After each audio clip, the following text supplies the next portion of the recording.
Good evening. Welcome to the August 9, 2017 Village of Ossining Board of Trustees work session. This meeting will come to order. We'll begin with a pledge. I pledge allegiance to the flag of the United States of America and to the republic for which it stands, one nation, under God, indivisible, with liberty and justice for all.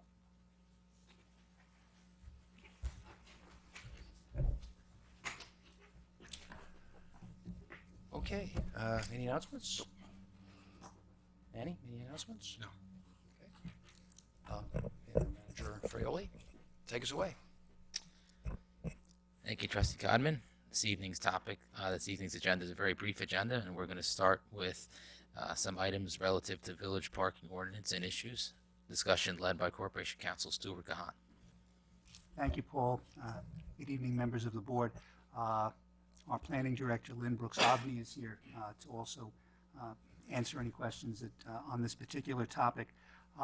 This is going to be a little wide-ranging, just what we're going to talk about on parking, so I'll just go through a few topics.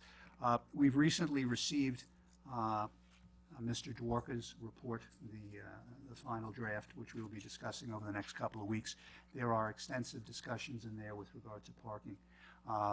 You also, folks, should also have all received the final report of the Downtown Revitalization Working Committee.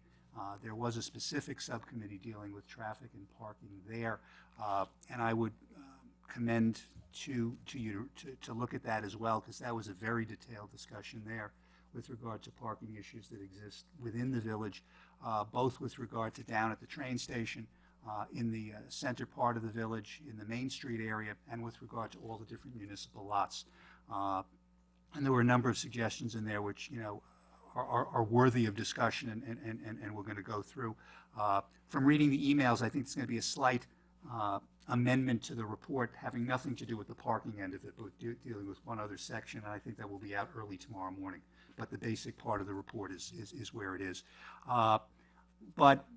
You know, there were a number of issues that were raised in both Mr. Dworka's report and in the downtown report relating to parking in terms of the number of available spaces, issues relating to overnight parking. One of the things that we have all discussed is the moving of the overnight parking process to the police department.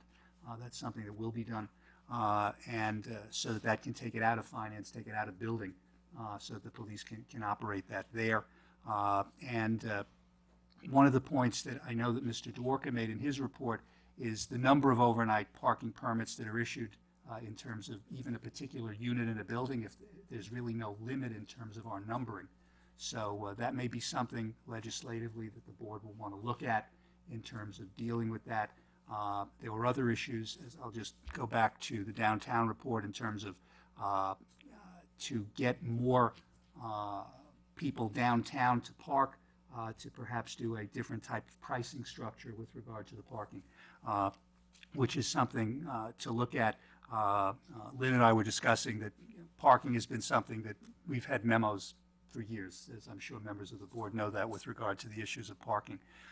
So it is something that you know, is being discussed and has to be looked at, obviously, in various ways.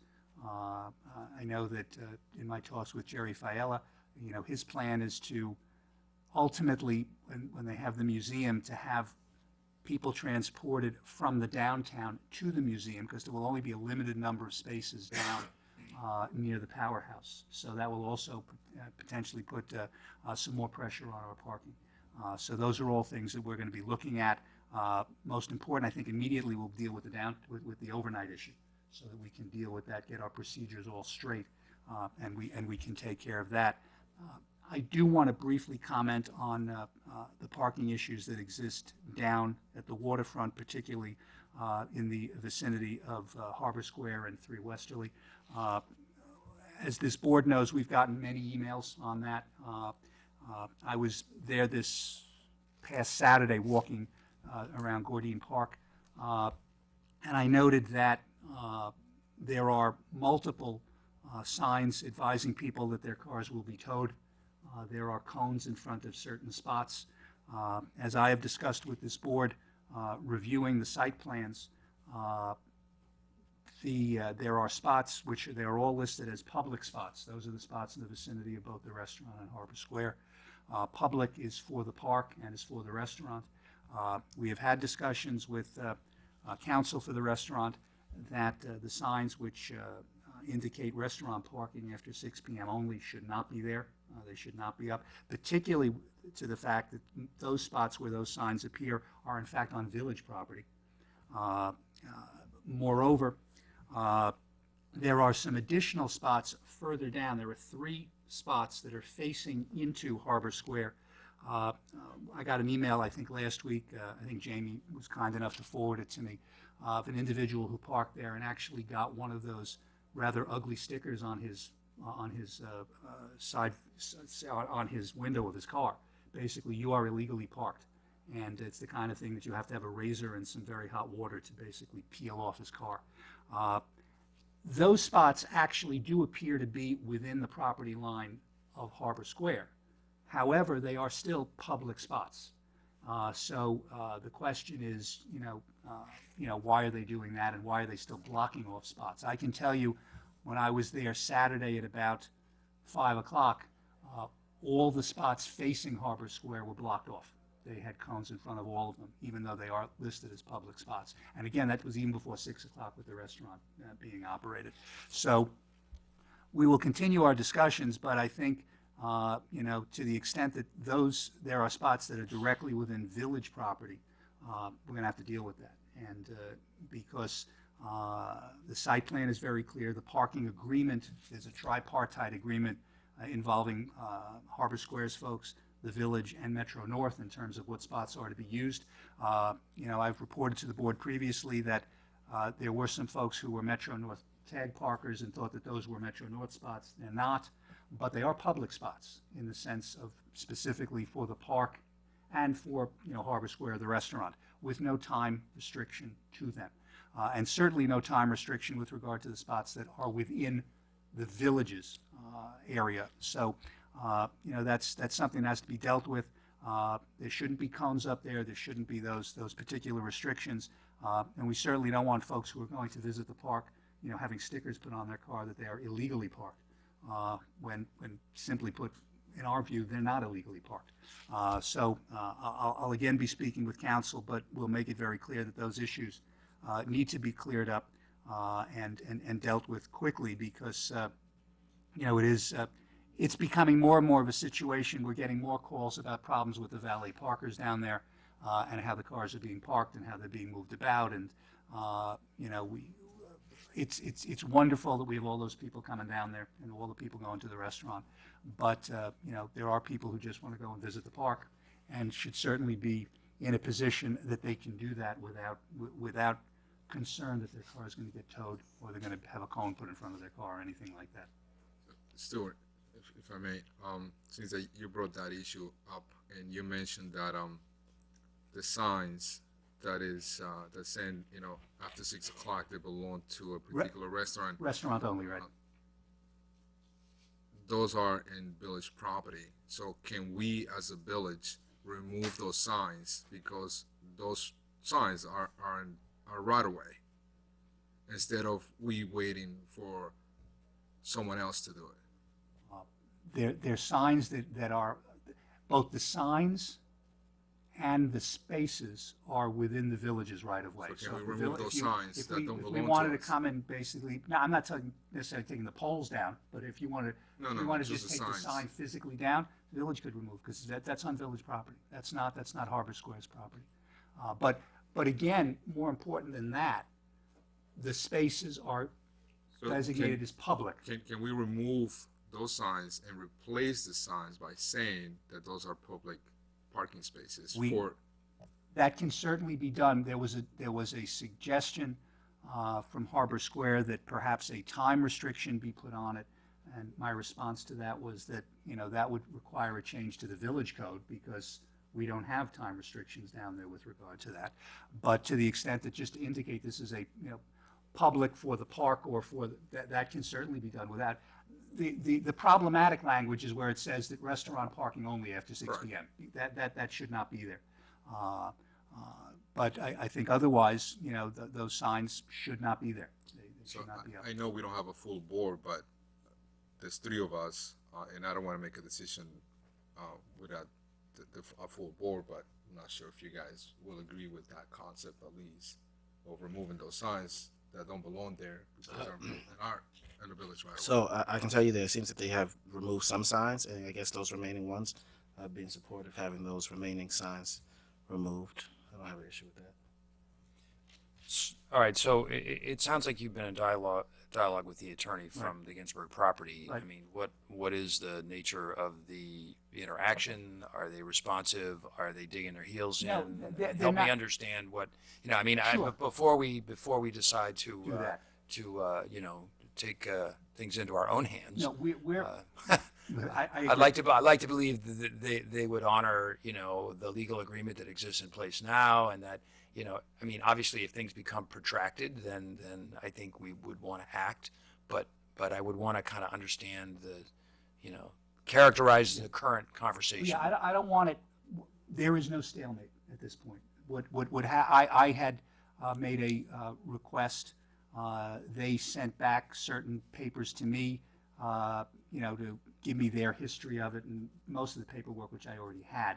So council and I are continuing to talk. What I would suggest to the board is that I will, at least I will reach out to council, in essence, sort of the last clear chance type thing.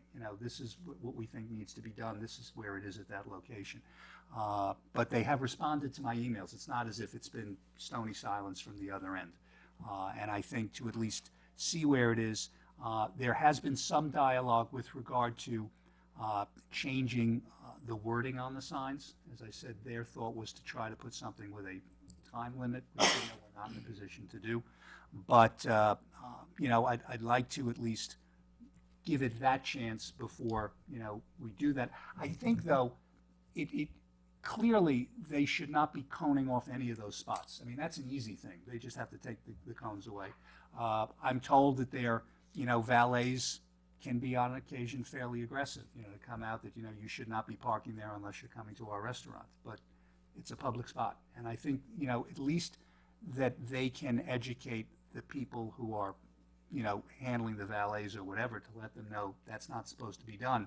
And, then, and I can continue the dialogue with regard to the signs, but no spot should be closed off. There's simply no basis for that at all.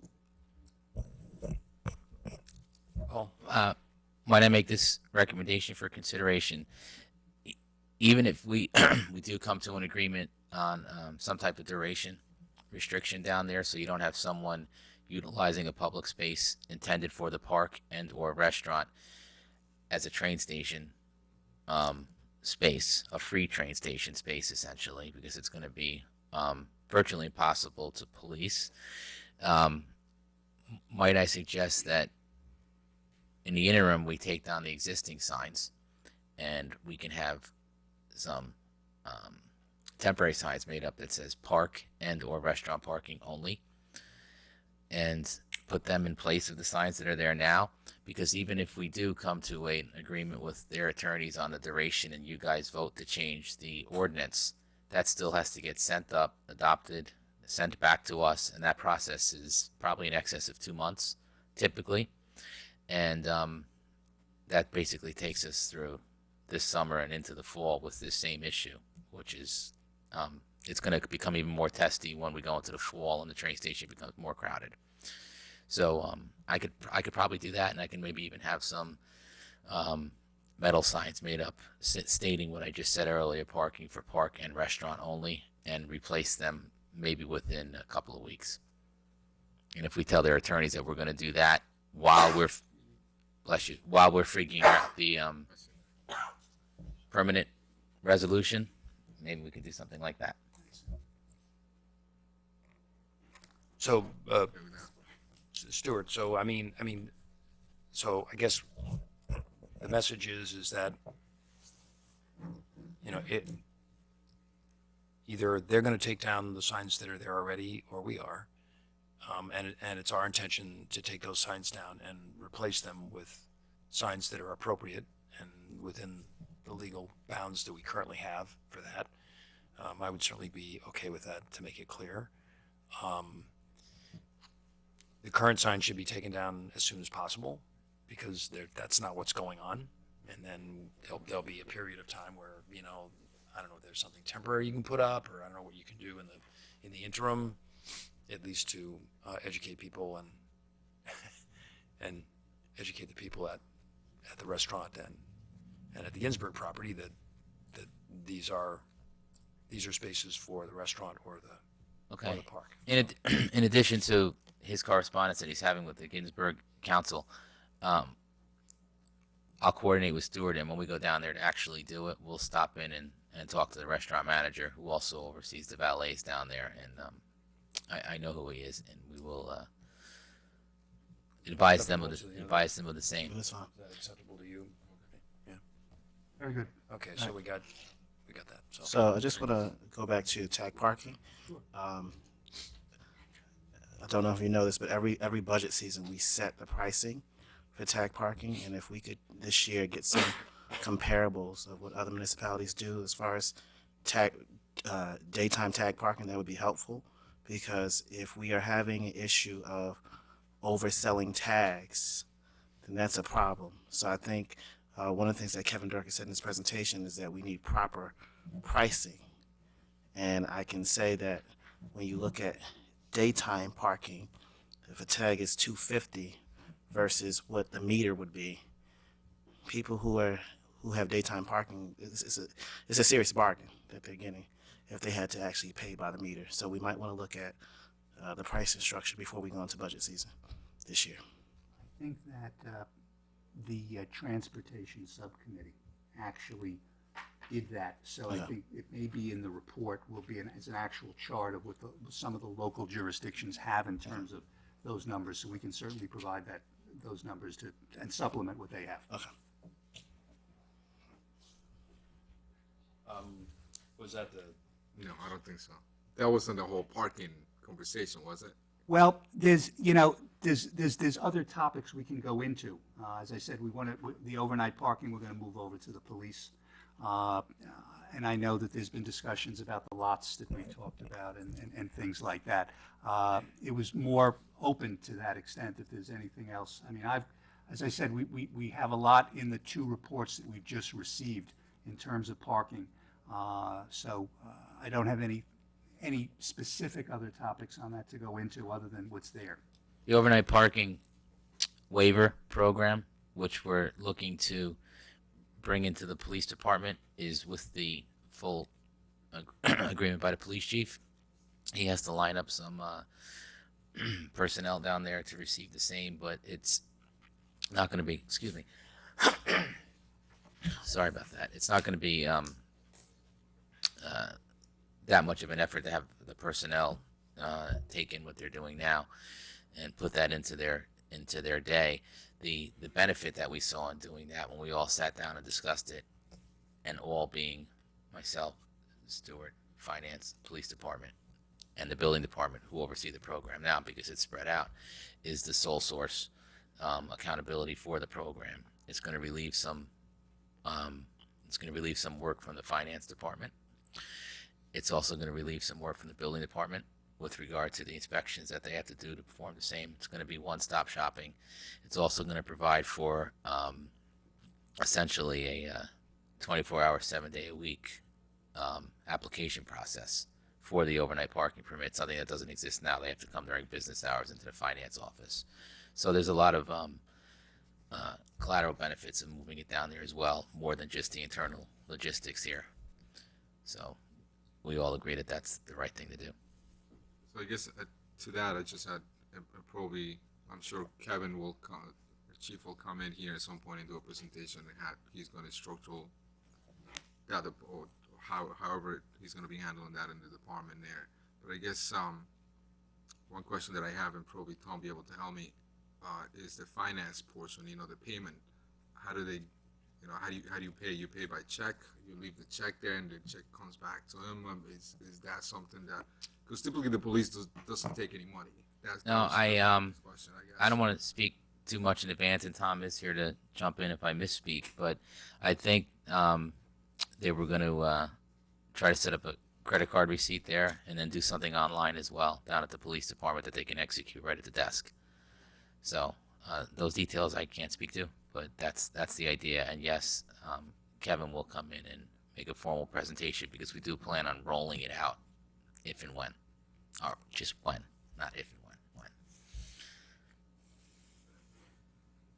So I guess in closing, Stuart, you mentioned the obviously Kevin Dworka's study made a lot of reference to parking, and the downtown committee as well spent some time, bringing their own ideas together.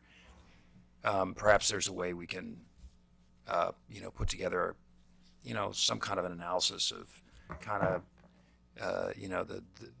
where things are merging together from an idea perspective. It'd be good to, from an analytics perspective or from an analysis perspective, for us to see all the different perspectives, and have a way to kind of look at all that stuff. The anticipation, Deputy Mayor, is that prior to our discussions of this on the 23rd, I'll work with Lynn and we'll be able to put something together which will sort of dovetail both, to know particularly on those topics where there's overlap in terms of what was done, so that when we have that more detailed discussion, I think on the 30th, we'll be in a position to, you'll be in a position to basically see where those issues are, and what the recommendations were, and how some of those recommendations could be implemented by the village, what changes might be needed legislatively or administratively.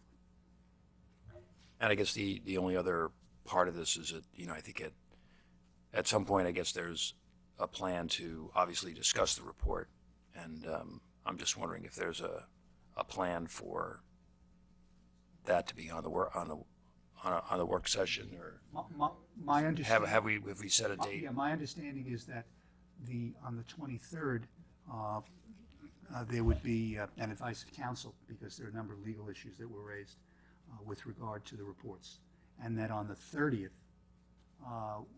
in lieu of next week's meeting, but on the 30th at a work session, Okay. we will go in, particularly with regard to Mr. Dworka's, but certainly to the extent that the downtown one gets involved, there'll be issues there as well. But the 30th will be a discussion of that, so that the plan is that right after that discussion, we would be in a position that, and I think it's actually a little before that, Lynn, if I'm wrong, Mr. Dworka's final report will be released, I think it's like on the 24th or something around then.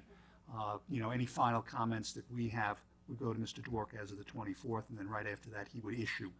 The final report will get issued and then will get uploaded so people can see it, so that as of the 30th, when there is the work session, we'll be in a position to have that open discussion as to what's in the report and, aspect and moving forward. Okay. I just think it's important that the public understand kind of, we've got all this information that's converging, and it'll have to be, it's bigger than a bread box. So, I see us breaking out into maybe smaller discussions that are focused on each of the different areas. So we're able to kind of tackle the different expansive nature of it. So. Will the downtown redevelopment working committee's report be made public? It's online right now? Okay. Yeah. Yesterday. Well, I know they had a revision that they made, a small revision with some content was going to get. One of the charts, they were going to Yeah. take something out, but the basic report was, we got it yesterday from them, so. Okay. Excellent. All right. You did a great job. Okay, This, after I get the report, I will work something out. I'll talk to Stuart and Jamie, because there's that, I've been working in parking and some other stuff, and I have sent to the board internally a map that I've been working on, and I think is essential for me to understand, what Kevin's studies is, what the downtown study is, and maybe I can incorporate some of the stuff in there and make that public. So there's going to be other conversations and other topics in regards to parking lots and the numbering and the naming of that. So after all our internal discussions and discussions on a work session, I'll put something together and I'll bring a mini presentation that hopefully be incorporated with our general discussions for the Fine. board. So. No further questions? No Yep. further questions? Okay. Next. The second item on the agenda is again a discussion led by Corporation Counsel with regard to some recent developments in village permitting procedures. Thank you, Paul. Members of the board, this is a continuation of something we discussed last week dealing with permitting issues. I did have our code, but I did also check other local village codes, specifically on the issue of, if you want to call it peddling, vending, and soliciting licenses throughout Westchester County. Most of the jurisdictions in Westchester County are fairly close to what we have in terms of sort of the structure of the licenses. There is a fingerprint requirement in virtually every municipality, and some have exceptions as to who has to be fingerprinted, or some have rules in terms of the fee that gets to be charged. What you do see in a number of municipalities in terms of the definition of what is considered to be selling, which is essentially you can be at a set location or you could be going door to door. Is in some municipalities, Yorktown is one example. There are exceptions to the vending license. For example, if you are a farmer and you are selling your own produce, you do not have to have a license to do that. The village, Ossining does not have that particular restriction in there. There are other exemptions. For example, if you are a veteran who has been disabled pursuant to, I think it's Section 32 of the General Municipal Law, you are permitted to vend without having the state's license. But our procedure is, as I said, fairly consistent with other locations. What is interesting is that under our rule, under our statute, an outdoor vendor is defined as a person or an entity who takes orders for goods, wares, food, or merchandise on any public street, sidewalk, or other place. But if you go further into the code, it says that no person shall solicit or vend goods, wares, or merchandise. It doesn't actually say food. I don't know if that was a deliberate omission or not, but it doesn't say that. But as I said, the procedure we follow is pretty much similar to other locations. The thing that we talked about last week, and I think that is important, is a sense of consistency with regard to how the process is done.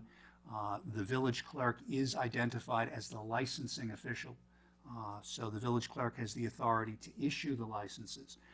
One thing that Ossining has that I did not see in other municipalities is that the Ossining Board of Trustees has reserved to itself the right to pass a resolution exempting entities, individuals, or groups from the licensing requirements. So if someone were to approach the board and say that there is a reason we're a nonprofit or we're doing this for this particular reason, the board could in fact exempt that person or that group for a particular permit, be it a daily permit or an annual permit. I haven't seen those resolutions, but it is actually there. But again, I think the most important thing is consistency with regard to this. As I noted, fingerprinting is not unusual. You see fingerprinting in most jurisdictions with regard to both vending. Taxi licenses are also very necessary with regard to fingerprinting, and that's done there. But how we do it, there's a fairly, to be honest, at least the way if you read it, it's laborious to read it in terms of what has to be in the particular applications, the number of photographs that have to be provided, and things like that. But actually, it's not that different than what we have if you go throughout Westchester County. I think the important thing is to just make sure that it is being done in a consistent basis. And one of the things that I mentioned is that on the current application through Recreation and Parks for use of a park facility, if you flip that over, the application provides that the superintendent, the recreation superintendent, or the village manager can approve the vendor's ability to, or the person who's renting the facility, the ability to sell food, which is sort of outside of what our permit process is. If that, what it says is if the person has a valid health department license, they can, vend food, hot dogs, hamburgers, and things like that. We may want to think about taking that out because that sort of bypasses the procedure as it is right now, or at least working around it so that, because what can happen is there could be someone vending, but we don't know that they've actually been approved by the rec department or someone else. There are procedures we have now as to what happens if the license is denied. The person has a right to appeal. We have provisions in terms of what happens if the person does something that warrants their license to be revoked. That's all dealt with that. So we have a fairly comprehensive procedure. Where it's a little cumbersome when you read it is you have both the procedure in Chapter 171, which is the sort of generic licensing, and then depending on the type of license you're getting, be it cabaret, be it coin-op, be it laundromat, you have other licensing requirements. So you sort of have both that you have to deal with.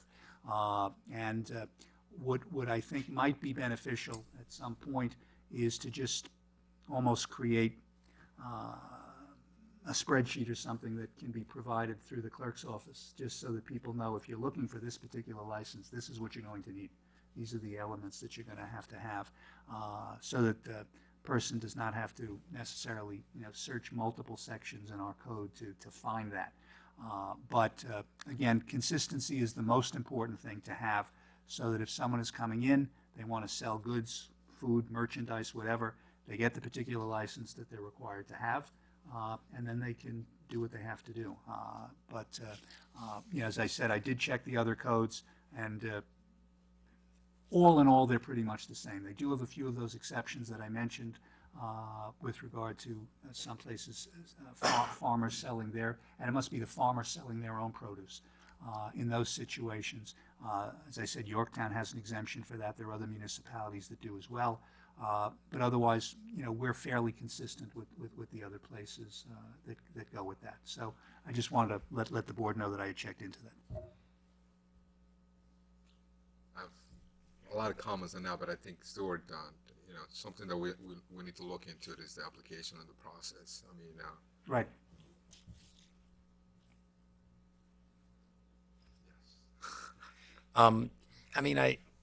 It's interesting that we've got this sort of the other side of the permit application that has the approval from Superintendent of Recreation. That would seem to that doesn't sound like it's even referenced in the code, right? That only exists on the document itself, on the instrument. Correct. It may be an internal policy that was developed over time. It's definitely not in our code. It's not in the code. It is on the flip side of the application. Well, I'm reasonably uncomfortable with that inconsistency. I think we ought to look at correcting that, because I think there needs to be consistency all the way across. I mean, just because vendors are going to be on recreation property doesn't mean it should alter the consistency of the way we give out the permits. So I would be in favor of taking a very, very hard look at that. I don't know how my colleagues feel, but let me rephrase that, I guess, to try to understand that. So we should just take those applications out. Well, because that they're not particular part of item it. can come out. Correct. That particular item the can come back out. part of the application, if we can remove that. That works. Taking advantage of this. We can certainly do that. I don't know if is that an administrative activity, or that does that come from the village manager's office to decide not to do that? It's not part of the code. But it's not part of the code, so it's not Right. compliant for what Right. what we have. So, it could be done administratively by you, interim So I'm going to village manager. slightly different from my colleagues. As much as I agree that we need to have consistency, this is a process that has been put in for however many years, and I just want to understand if that process is not allowed, like what is the ramifications of that? Not that I'm not in agreement that we should have one process, but I do want to understand what that looks like. I don't envision the public's use of a park with a permit to be administered by the manager's office. It's in the right place where the application is done through the recreation department. However, I think the final sign off should follow what our code says and be by the village manager's office. That would go a long way in helping a lot of the indiscretions of the past with and create parity in use of the parks for everybody that uses them with regard to insurances and permitting and background checks and the like, because it brings it back into the office that oversees all those components versus just being in recreation where they're really just in charge of the park. All right, well, I think we'll set that aside as another discussion. I think everybody's spoken. All right with that. Is that it for the That's it on the permitting, sir, permitting yes. procedures? Okay. Any other things to bring up today, Center Manager? No? Nothing on the agenda, just Okay. executive session request. Very good. Then we will meet again in 2 weeks, correct? Yes. And that will be a legislative session. Where will that meeting take place? Will be a work session, but there will be a special legislative session. Right. I know there'll be, but where will the meeting It actually will take be place? here. Okay. It will be at the. All right. So next week on the 16th, we are not meeting, and then we'll reconvene on the 23rd for a work session here at 16 Croton Avenue. So I make a motion to adjourn into executive session for personnel related to specific persons and real property. So moved. Second? All those in favor? Aye.